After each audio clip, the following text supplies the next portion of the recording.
ADHD Myths. Parenting.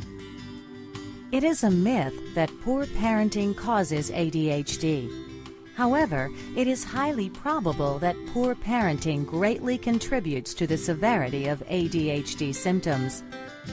Setting a family schedule, setting clear expectations and consequences, and being consistent are some of the parenting skills necessary for the ADHD child. Diet.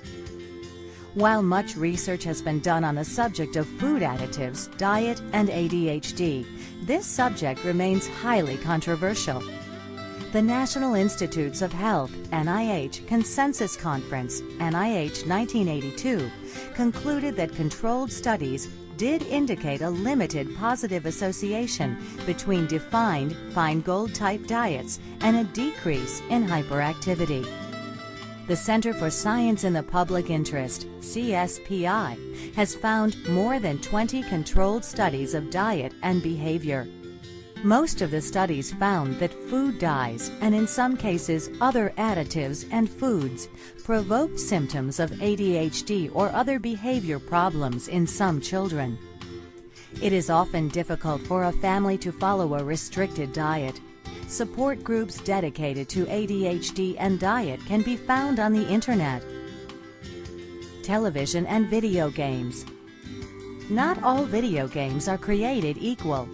Some video games encourage higher-order brain functions and reasoning, while some video games require only the ability to point and shoot.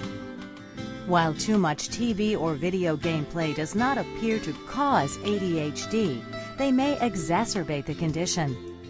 Several studies have shown that chronic play of violent, high-stimulation video games actually lowers metabolic rate in the brain's frontal lobes. The frontal lobes control attention, impulsive control, and other executive functions. Carefully monitoring what your child is playing and limiting the amount of time your child plays are good practices. Maturation and ADHD. ADHD doesn't necessarily diminish as one grows older. Concentration and impulsive difficulties often persist into adolescence, causing significant difficulties. Instead of being hyperactive, teachers may notice restlessness, inattentiveness, or excessive talking. Approximately 60 to 70% of ADHD children maintain their symptoms into adulthood and can be diagnosed with adult ADHD. To have your questions answered by an ADHD expert in a free teleseminar that's live online and in real time, call 800-788-6786 to register.